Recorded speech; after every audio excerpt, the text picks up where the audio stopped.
관점에 따라 다른 거예요. 장단이라는 표현은. 그래서 저는 개성이라고 보는데요. 이제 바다에 비유를 하면 노무현 대통령은 명량이야, 명량. 울tur목 같아요. 그러니까 진도대교 밑에 바다. 그게 그 만조 때는 조용해 보이는데 썰물이 시작되거나 혹은 간조 때 좀 잠잠하다가 밀물이 들기 시작할 때 진짜 울거든요. 소리가 나요. 강물 흐르듯이. 물살이 굉장히 거칠죠. 어마어마하죠. 그런 분이세요. 근데 문재인 후보는 그 다도해 바다 같아. 고요해. 이게 뭐 어지간히 뭐 퐁당퐁당 던져가지고는 뭐 그런 차이가 있죠. 그 어제 토론에서도 저 홍준표 후보나 심상정 후보나 뭐 또는 안철수 후보가 공격적으로 많이 했잖아요. 근데 저 같으면 바로 원펀치가 나가야 될 그런 타이밍인데 그런 소리 그만하시고 뭐 이 정도 나가잖아요. 그러니까 그게 문재인 후보의 장점이고 장점으로 보자면 그 개성인데 그 지지율 그래프도 그렇잖아요. 네. 노무현 대통령 지지율 그래프는 이렇게 바닥에 있다가 60%까지 올라갔다가 다시 10%까지 내려왔다가 뭐 이렇게 했잖아요. 근데 문재인 후보의 지지율 그래프는 지난 6개월 동안 이렇게 갔잖아요. 그게 결국은 지지자는 그 후보하고 좀 닮게 마련인 것 같아요. 예, 고요한 분이죠. 이게 고요하다는 게 예를 들어서 구체적 사안에서 노무현, 문재인 서로 의견이 달라서 어떤 사안에 해법을 두고 의견을 달리하거나 이런 거를 직접 보신 적 있어요? 저는 청와대에 안 있었으니까 그건 못 봤죠. 들은 이야기도 있을 거 아닙니까, 뭔가. 얘기가 있긴 하지만 그런 얘기 하는 거는 적합치 않은 것 같아요. 적합지 않은 이유가 뭐죠? 문재인 후보는 네. 좀 뭐든지 좀 긍정적으로 생각하는 경향이 강해요. 그러니까 예컨대 뭐 한 예를 들면 제가 국민연금법이 국회에서 본회의에서 부결이 돼서 그걸 다시 이제 국회로 끌어내려고 장관을 인책 경질을 하셔야 된다고 말씀을 드렸어요. 그건 대통령한테 보고가 안 가는 거야. 네. 한 이틀 기다렸는데. 뭉개고 계신 거예요? 그러니까 다시 알아봤더니 이러시는 거예요. 난 또 우리 유 장관님이 그냥 큰 책임감을 느낀다는 그런 말을 한 줄 알았지. 아니 장관을 나를 관둔다고 했는데 이 사람 책임감을 깊이 느끼는구나. 계속 깊이 느끼도록 냅둬야 되겠다. 상대방의 말을 선의로 해석한다. 그렇지. 지금 5 후보 중에 그런 특성을 가진 후보는 딱 한 명밖에 없는 것 같아요. 뒤에 꼼수가 있다거나 숨은 의도가 있다 이렇게 생각하지 않는다는 거죠, 기본적으로. 그 뇌 구조 안에 그 자체가 없어. 그게. 그래서 노무현 대통령하고는 진짜 다른 스타일이고 그렇기 때문에 두 분이 아주 오랜 세월 동안 함께 일을 할 수 있었던 거 아닌가 저는 그렇게. 노무현 대통령은 그런 상대방의 꼼수를 잘 읽었던 사람이잖아요. 귀신같이 읽어져. 그건 뭐 다 읽어놓고도 모른 척 하시는 분이지만 때로는. 문재인은 대통령감이 됩니까? 보시기에? 되고도 남지.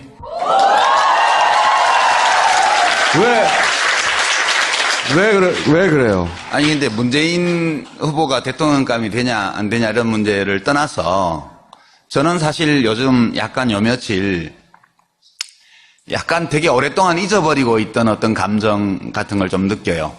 그러니까 처음 정권 교체가 되기 전에, 그러니까 1997년 대선 전에 약간 설레는, 그때는 약간이 아니고 엄청 설레는 게 있었어요. 저는 그때 독일 유학 중이었는데 김대중 후보가 이긴다면 이렇게 생각을 하니까 막 가슴이 두근두근 하는 거예요, 그때.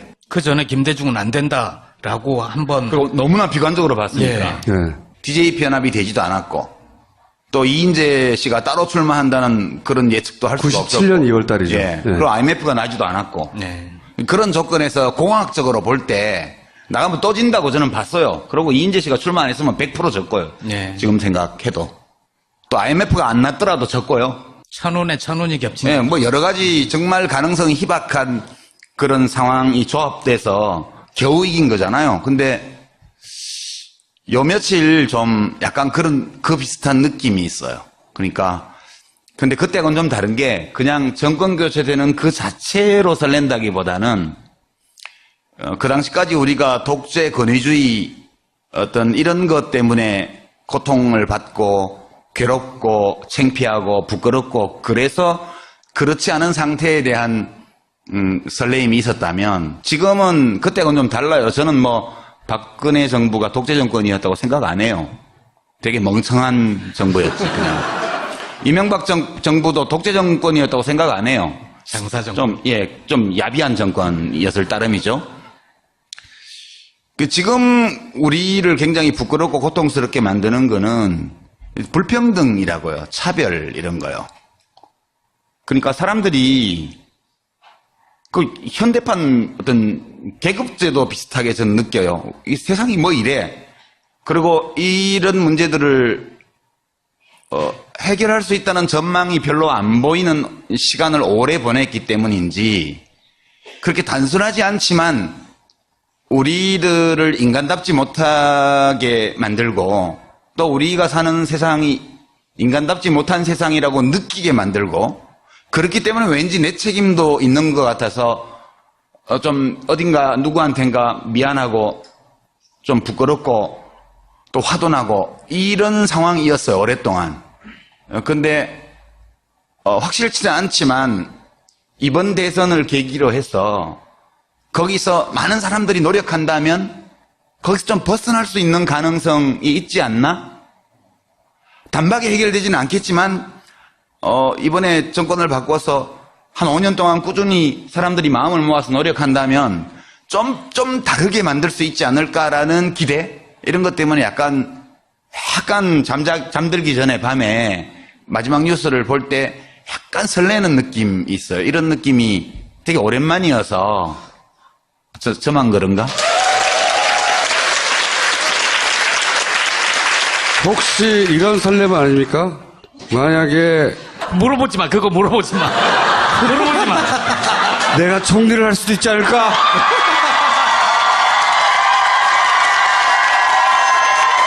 그거는 문재인 후보가 이미 비영남 총리를 딱 선언을 했잖아요. 두 번째를 할 수 있지 않을까?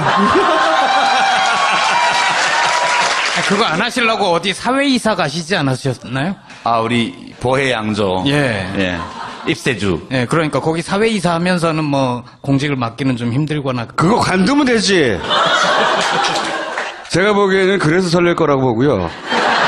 그러면서 비영남이란 말을 듣는 순간 실망한 거야. 아니지. 난 지금 수도권이야. 이럴 수도 있잖아요. 생각해보면 예전에 노무현 대통령 때는 저도 그랬는데 노무현 대통령을 당선시킨 것으로 지지자들이 할 일이 다 했다고 생각했어요, 그때. 왜냐하면 1년 내내 이 우여곡절이 있었기 때문에 당선 순간에 할 일을 다 했다. 그렇게 생각했거든요. 근데 이번에는 상황이 좀 다른 것 같아요. 서로 문재인 후보가 당선이 되더라도 처하는 환경은 박근혜 정부가 남겨놓은 그대로 안에 쏙 들어가는 거잖아요. 당선 직후에 한 2, 3개월간 닥친 어려움 혹은 문재인에게 투표한 사람들은 다른 사람들은 뭐 그렇다 치고 투표한 사람들은 뭐 어떻게 해야 되느냐 이런 거에 대한 생각을 해보셨어요 한번? 뭐 그거까지 제가 답을 내야 되는 건 아닌데 다만 인수위가 없이 취임하는 문제 그거는 이제 어려운 일일 수도 있는데 좋은 점도 있을 것 같아요. 어떤 점이 좋습니까? 이제 인수위 70일이라는 게 우리 맥주 마실 때요. 저는 술을 잘 못 먹긴 하지만 맥주는 뭐예요? 첫 목 넘김 그게 왔다라며요. 세상에서 가장 맛있는 음식이죠. 네. 근데 인수위 70일이면 맥주 김이 다 빠지는 기간이야 이게. 새 정부에 대한 기대 이런 게 벌써 인수위 단계에서 인수위 내부의 불협화음 부터 시작해서 권력 암투 이래갖고 취임도 하기 전에 김이 다 빠지고 취임해요. 근데 이번에는 프레시하게 바로 취임을 하잖아요. 바로 취임을 하면 그날부로 청와대 전부 사표야 지금. 그리고 새로운 비서실장, 청와대 수석 바로 임명이잖아요. 일단 새로운 총리 지명자가 나오면 이제 새로운 인수위법에 따라서 장관도 제청할 수 있잖아요. 그 다음에 정부의 차관들 다 바뀌는 거예요, 바로. 장관은 지명 절차가 있으니까 한 달 걸리는데 차관은 청문회도 없고 하니까 바로 바꿀 수가 있어요. 그러니까 이게 우리가 막 무더위 속에서 오랫동안 걸어와서 땀범벅이 된 상태에서 맥주 딱 땄는데 첫 모금이 시원하게 넘어가야 되잖아요. 그런 점에서 보면 인수위가 없다는 것이 이런 청량감을 주는데 예를 들어서 봐요. 뭐 인수위 있으면 그거 못하는데 바로 강정마을 주민들을 상대로 한 구상권 청구 소송 취소해! 라고 국방부에 바로 할 수 있잖아요. 이제 그런 거는 저는 좋은 점이라고 봐요. 근데 정말 우리가 처음으로 정권 교체를 해서 청와대 경내 지도도 모르고 이런 거 같으면 모르겠는데 다 알아 이미.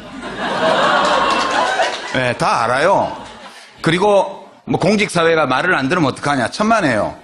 지금 국민의 정부, 참여정부 10년 거치면서 각 부처를 경험한 인재들이 많아요, 이미. 이쪽 현재의 야권 진보진영 쪽에. 하루면 다 파악해요, 거기 지금 그동안에 뭔 일이 있었는지. 그러니까 뭐, 그런 거는 걱정을 할 필요가 없고요. 다만 제가 좀 불안해하는 거는. 뭘 걱정하십니까? 이제 아까 우리 총수도 말씀을 하셨는데, 대한민국 아무것도 바뀐 게 없어요. 그 사람들은 이제 야권이 집권을 하면 권력을 잡았다고 생각하는데 그게 아니에요. 정치 권력만 잡은 거예요. 언론 권력 그대로 있죠. 재벌 경제 권력 그대로 있죠. 그 다음에 그 기득권층을 중심으로 이 광고 시장 이거 통해서 언론하고 유착되어 있는 재벌들, 거기서 나오는 돈 받아먹고 프로젝트하는 지식인 집단 그대로 있죠. 다 그냥이에요. 청와대만 바뀌는 거예요. 그렇죠. 그래서 이게 그냥 무슨 개혁한다 해서 순순히 협조하지 않아요. 취임하는 그날부터 한국 사회에는 복잡한 사회고 여러 층위의 권력들이 있는데 딱 청와대 권력 하나만 바꾼 거기 때문에 바뀌더라도 바뀐다는 전제 아래 아니 뭐 1번이나 5번이 된다는 전제 아래 국회도 과반수가 안 돼요. 그러니까 일제히 반격하기 시작하면 금방 입지가 짜부러들 거라고 봐요. 근데 또 어떻습니까? 진보 쪽은 진보 지식인들은 언제나 권력과 거리를 두고 고고하고 깨끗하게 지내야 되잖아요. 아무리 내가 진보적인 정권이라 하더라도 내가 진보 지식인이라도 지식인은 권력에 굴종하면 안 되지. 이래갖고도 사장씩 깔 거라고. 전에도 그랬잖아요. 저는 진보 지식인까지는 못 되고요. 진보 언론인들도. 언론의 기본은 권력을 감시하는. 그러니까요. 네. 그러니까 깔 거라고. 나는 깐다고 봐요. 진보 보수를 불문하고. 그 다음에 참여정부 초기 상황을 한번 복기를 해보세요. 제일 먼저 터진 게 네이스 파동. 정교조하고 싸움 붙었어요. KBS 서동구 사장 임명 말건했다가 KBS 노조하고 붙었어요. 언론 노조하고. 그래서 궤도연대 파업했죠. 미국 한미정상회담하러 미국 출장 간 동안에. 화물연대. 그 다음에 화물연대, 궤도연대. 그 다음에 부안의 핵폐기장 뭐 잘못 풀었다가 거기서 난리 났죠. 초장부터 완전히 얻어터져갖고 만신창이 돼버려 6개월 안에. 그 주로 좌파의 공격이었죠. 당시에. 저도 장관하면서 무려 230개 한다 하는 일 없는 모든 시민단체가 연서명해서 최악의 보건복지부 장관. 그렇게 제가 됐잖아요. 공무원들 사회에서는 최고의 복지부 장관 아니었나요? 그건 아무 근거가 없는 얘기잖아요. 데이터 있어요? 없죠. 그런 거는 다 뜬소문이에요. 그렇게 좋게 나는 소문도 나쁘게 나는 소문이나 마찬가지로 근거 없기는 똑같아요. 저는 전대. 왜 그렇게 달라? 저는 옛날에 저를 보고 뭐가 없다고 하는 것도 제가 안 받아들였지만 알고 보니 좋은 사람이었다. 이것도 안 받아들여요. I don't care. 뭐만 받아들이는 줄 알았어요. 요즘은 시청률만 받아들입니다. 그래서 저는 그런 게 훨씬 더 걱정이 돼요. 그러니까 모든 기득권 권력이 그대로 있고 그 기득권 권력의 네트워크 안에 한 매듭만 딱 바뀌는 건데 지금까지 선거 과정에서 편들어졌던 여러 세력들이 또 자기의 논리에 의해서 마음에 안 드는 거 있으면 공격해요. 그러니까 10개의 사안에서 9개 지지해도 1개 내 마음에 안 드는 거 있으면 다 때린다고요. 저는 결국은 그게 제일 무섭고요, 지금도. 유권자들의 기대치도 대단히 높을 거 아니에요. 유권자들은 그렇지 않아요. 제가 볼 때는. 자꾸 기억을 되새기는 사람들이 있어서 이번 좀 다를 것 같긴 한데 모르겠어요. 저는 그 악몽이 또 되풀이되면 거의 99% 망한다. 그렇게 봐요. 상처가 크구나. 상처가 큰 분이고 그래서 시청률에 매달리는 겁니다 이제. 거기에서 치유를 받으시는 거죠. 시청률을 보면서 내가 1등이야. 대한민국 국민들이 가장 좋아하는 프로그램 1위잖아요. 거기에 전원책 변호사 때문에 1위가 됐겠어요 그게? 민주당은 압도적 정권 교체가 필요하다. 그렇게 주장하는 이유도 납득이 가요. 동시에 정의당에게 이제 2자리 지지율을 다오. 이것도 정의당 입장에서는 다시 없는 기회고 이해가 가요. 이 딜레마를 본인 스스로는 어떻게 해결하고 있어요? 뭐 이렇게 쉬운 문제를 어렵게 얘기를 해. 별 중요한 문제 아니에요, 그거. 둘 다.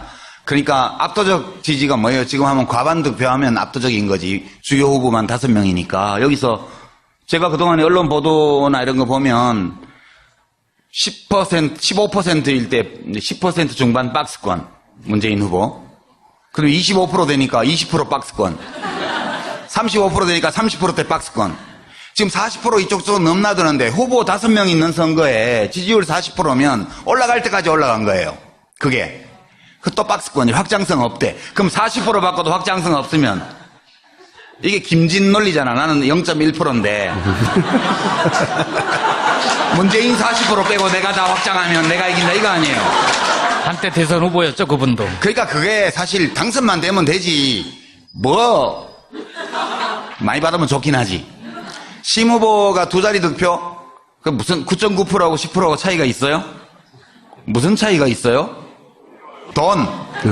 그거 하나예요, 차이가. 약간 돈과 기분의 문제지. 그러니까 저는 그 해법은 이런 거예요. 그래, 뭐 문재인 후보 50% 넘게 받고 심상정 후보 10% 넘게 받으라. 둘이 합쳐서 65%. 그럼 좋지? 그렇게 생각하면 내면적으로는 다 해결되고요. 그 다음에 저는 이제 정의당에 대해서는 그렇게 생각하죠. 그러니까 왜 민주당 안 하냐고 저보고 왜 정의당 가 있냐고 그러는 분들 그 사연을 모르는 분들이 SNS에 많이 올리더라고요. 예. 또 심지어는 왜 정의당 안 나오냐 그러기도 하고요. 거기서 왜 안 나오냐 그러기도 하고. 근데 굉장히 큰 사건 후에 이렇게 됐는데 제가 이제 비교를 하면 지금은 바른정당하고 자유한국당으로 이름도 바뀌고 2개로 쪼개져 있지만 또 합쳐질 거라고 봐요. 그건 어차피 저는 합쳐진다고 봐요. 이제 그 당의 제일 큰 문제는 산을 들 만큼 힘이 센데 그 힘으로 못된 짓만 해. 그게 이제 새누리당 옛날에 그 당의 문제고요. 더불어민주당의 문제는 산을 들 만큼 힘이 센데 지가 힘이 약한 줄 알아. 네, 내가 임금으로 치면 내가 좋은 임금이 될 수 있을까 고민하고 있는 거야. 하면 되지. 그게 그 당의 제일 문제여가지고요. 막상 자기 힘만큼도 힘을 쓰지 않는다. 예, 자기가 힘이 센데 힘이 안 세다고 생각하는 거야. 그래서 뭘 잘 못해요. 그래서 좀 못 믿어. 그러고 또 나 안 좋아하는 사람 많아. 거기 안 가. 아 웃기다 이거는. 김평수 나보고 뭐 총리 얘기할 때 농담이잖아. 내가 가면 국회에서 뭐 동의가 되겠어요? 저 보수당에서는 엄청 싫어하지? 또 민주당에서도 싫어하는 사람이 더 많을걸? 하고는 싶구나. 하고 싶지도 않지만. 그래서 그렇고 정의당은 뭐냐? 정의당은 옛날 민주노동당부터 지금까지 이 진보정당은 그런데 대중을 품으려면 어째야 돼요? 가슴이 넓어야 되잖아요. 그 작은 가슴에 이 큰 세상의 온갖 문제를 다 껴안고 피 흘리고 있는 사람들이에요. 자기가 아픈 거야. 그러니까 자기가 아프기 때문에 남한테 상처를 많이 줘요, 또. 자기가 피를 흘리기 때문에 남들에게 상처를 줘요. 그러니까 그 정의당은 가슴이 너무 작아서 큰 세상을 끌어안으면 자기도 피 흘리고 남들도 상처 줘요.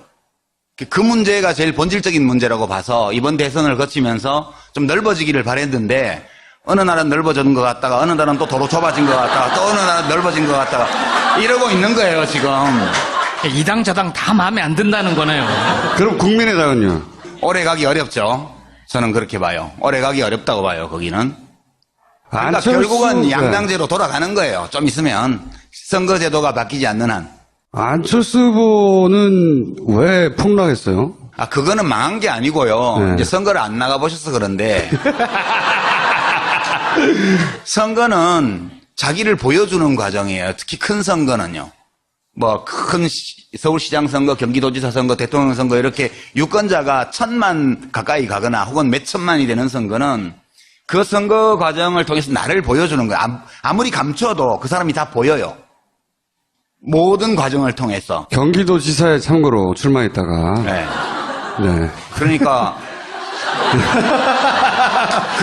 그래서 지는 거예요. 그래서 자기가 다 노출되기 때문에 결국 자기가 받을 표를 철저히 감추거나 아니면 남들이 와서 철저히 감춰주면 그게 달라질 수 있는데 사실 안철수 후보는 많이 감춰줬죠. 밖에서. 특히 종편 평론가들께서 이 정편 저 정편 하루 종일 돌아다니는 분들 계시잖아요. 그분들이 거진 한 2달 동안 감춰줬단 말이에요. 근데 TV 토론이 결정적이었어요. 뭘 믿고 양자 토론을 하자고 그러고 뭐 그런지 모르겠는데 그래서 이번 선거는 되게 공정한 선거로 진행이 됐다고 봐요. 저는 공정한 선거로 진행이 됐다고 보고 지금 지지율은 뭐 언제까지 끝까지 유지될지는 모르겠지만 대체로 지금까지 선거 과정에서 유권자들에게 드러난 후보들의 크기만큼 그렇게 지금 지지율이 있는 게 아닌가? 저는 그렇게 그냥 봐요. 갑자기 뭔가 떠오르는 게 있었나 봐요. 꼭 나가서 뭔가 말을 해야 그 얘기는 되니까. 아직 안 물어봐가지고 내가. 그러니까 이걸 마지막에 물어보려고. 네. 뭐가 확 떠올랐기 때문에 나가야겠다고 생각한 건지. 그러니까 자꾸 이제 왜 나왔냐 하면 여기 나와야 해결이 될 것 같아서 뭐 사진 같은 거 이런 거 갈무리 해가지고 짤 만들고 이래가지고 명왕이 뭐 산채로 잡아오라고 했다는 둥 그런 얘기 자꾸 나오고 있어가지고요. 예. 이제 제가 대선이 끝나고 나서 뭘 할 건지에 대해서 많은 분들이 궁금해 하시는 것 같아서 그 얘기하고 그다음에 아까 말씀드린 그 다음 정부가 또 어려워질 수 있는 가장 큰 요인. 예, 그게 뭔지에 관한 거하고 두 가지 그 걱정하고. 근데 하나는 말씀드렸고요. 네. 제 개인적인 거는 이제 저는 공무원이 될 생각이 없어요. 그러니까 뭐 괜히 헛물 캐시지 말고요. 그리고 뭐 이렇게 국민 추천 뭐 사이트 열어가지고 뭐 새 정부에서 한다고 할 때 저 찍지 마세요. 추천도 하지 마시고요. 꼭 반대로 말하더라 이런 거.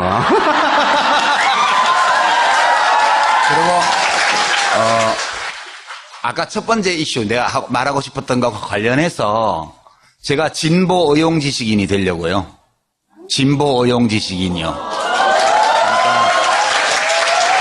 그러니까 물론 지식인이거나 언론인이면 권력과는 거리를 둬야 되고 권력에 대해서 비판적이어야 되고 그건 좀 옳다고 생각해요. 그렇지만 아까 말씀드린 것처럼 대통령만 바뀌는 거예요. 다 그대로 있고. 그리고 대통령은 권력자 맞지만 그게 전부가 아니에요.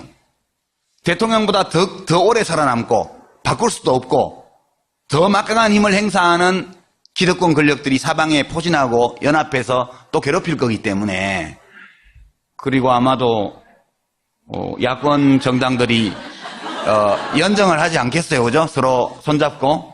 그래서 제가 정의당은 평당원이지만 이 범진보의 그런 정부에 대해서 의용지식인이 되려고요. 그럼 정의당은 문재인 정부와 연정하는 게 수월할까요? 뭐 좀 삐가락빠가락 하겠죠. 그 과정에서. 그렇지만 뭐 서로 잘 얘기해서 해야지 뭐 그러면 뭘 바꿔야 되잖아요. 저는 김상조 교수가 문재인 캠프에 영입된 걸 보고 되게 놀랐어요.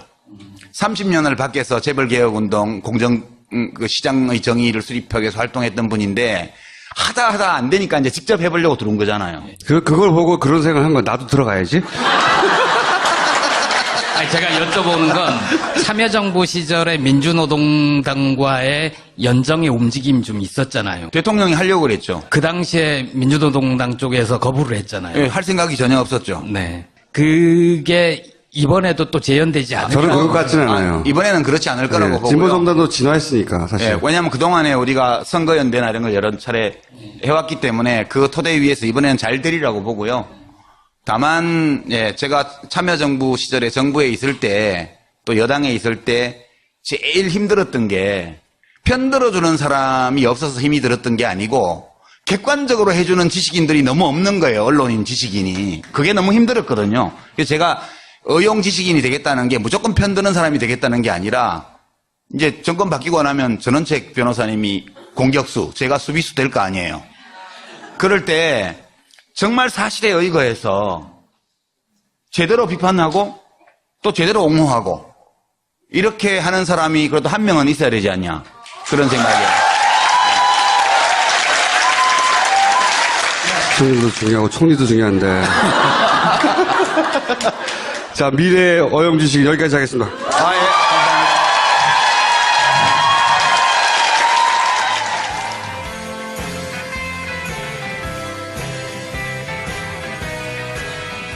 있어요. 그러니까 근데 그때는 좀 다른 게 그냥 정권 교체되는 그 자체로 설렌다기보다는 그 당시까지 우리가 독재 권위주의 어떤 이런 것 때문에 고통을 받고 괴롭고 창피하고 부끄럽고 그래서 그렇지 않은 상태에 대한 설레임이 있었다면 지금은 그때는 좀 달라요. 저는 뭐 박근혜 정부가 독재 정권이었다고 생각 안 해요. 되게 멍청한 정부였지 그냥. 이명박 정부도 독재 정권이었다고 생각 안 해요. 장사정권. 좀 야비한 정권이었을 따름이죠. 지금 우리를 굉장히 부끄럽고 고통스럽게 만드는 거는 불평등이라고요. 차별 이런 거요. 그러니까 사람들이 그 현대판 어떤 계급제도 비슷하게 저는 느껴요. 이 세상이 뭐 이래. 그리고 이런 문제들을 해결할 수 있다는 전망이 별로 안 보이는 시간을 오래 보냈기 때문인지 그렇게 단순하지 않지만 우리들을 인간답지 못하게 만들고 또 우리가 사는 세상이 인간답지 못한 세상이라고 느끼게 만들고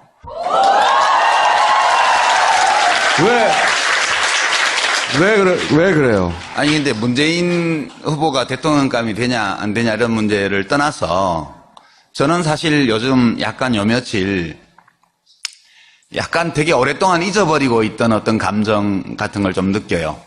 그러니까 처음 정권 교체가 되기 전에 그러니까 1997년 대선 전에 약간 설레는 그때는 약간이 아니고 엄청 설레는 게 있었어요. 저는 그때 독일 유학 중이었는데 김대중 후보가 이긴다면 이렇게 생각을 하니까 막 가슴이 두근두근 하는 거예요. 그때. 그 전에 김대중은 안 된다라고 한번. 그리고 너무나 비관적으로 봤으니까. 네. DJ 편합이 되지도 않았고 또 이인재 씨가 따로 출마한다는 그런 예측도 할 수가 없었고 97년 2월 달이죠. 예. 네. 그리고 IMF가 나지도 않았고 네. 그런 조건에서 공학적으로 볼 때 나가면 또 진다고 저는 봤어요. 그리고 이인재 씨가 출마 안 했으면 100% 졌고요. 네. 지금 생각해도. 또 IMF가 안 났더라도 졌고요. 천운에 천운이 겹치는. 예, 뭐 여러 가지 정말 가능성이 희박한 그런 상황이 조합돼서 겨우 이긴 거잖아요. 근데 요 며칠 좀 약간 그 비슷한 느낌이 다시 이제 국회로 끌어내려고 장관을 인책 경질을 하셔야 된다고 말씀을 드렸어요. 그건 대통령한테 보고가 안 가는 거야. 네. 한 이틀 기다렸는데. 뭉개고 계신 거예요? 그러니까 다시 알아봤더니 이러시는 거예요. 난 또 우리 유 장관님이 그냥 큰 책임감을 느낀다는 그런 말을 한 줄 알았지. 아니 장관을 나를 관둔다고 했는데 이 사람 책임감을 깊이 느끼는구나. 계속 깊이 느끼도록 냅둬야 되겠다. 상대방의 말을 선의로 해석한다. 그렇지. 지금 5 후보 중에 그런 특성을 가진 후보는 딱 한 명밖에 없는 것 같아요. 뒤에 꼼수가 있다거나 숨은 의도가 있다 이렇게 생각하지 않는다는 거죠, 기본적으로. 뇌 구조 안에 그 자체가 없어. 그게.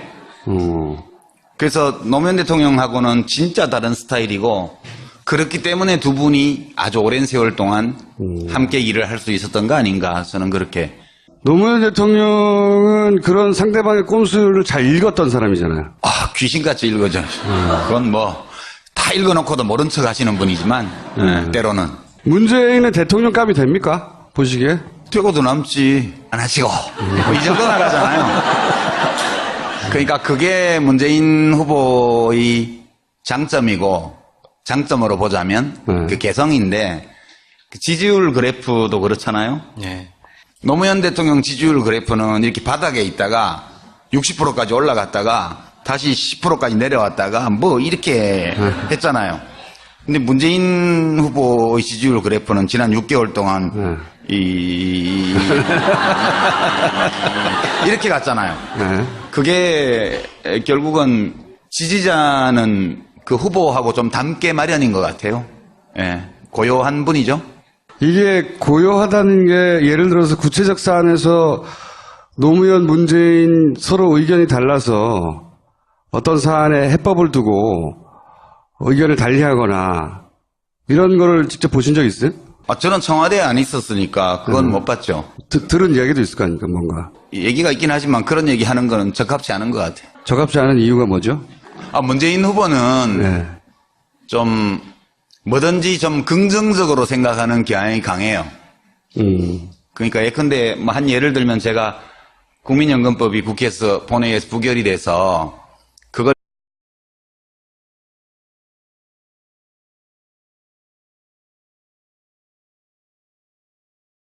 관점에 따라 다른 거예요. 장단이라는 표현은. 그래서 저는 개성이라고 보는데요. 이제 바다의 비유를 하면 노무현 대통령은 명량이야, 명량. 울tur목 같아요. 그러니까 진도대교 밑에 바다. 그게 그 만조 때는 조용해 보이는데 썰물이 시작되거나 혹은 간조 때 좀 잠잠하다가 밀물이 들기 시작할 때 진짜 울거든요. 소리가 나요. 강물 흐르듯이. 물살이 굉장히 거치죠. 어마어마하죠. 그런 분이세요. 근데 문재인 후보는 그 다도해 바다 같아. 고요해. 이게 뭐 어지간히 뭐 퐁당퐁당 던져가지고는 뭐 그런 차이가 있죠. 그 어제 토론에서도 저 홍준표 후보나 심상정 후보나 뭐 또는 안철수 후보가 공격적으로 많이 했잖아요. 근데 저 같으면 바로 원펀치가 나가야 될 그런 타이밍인데 그런 소리 그만.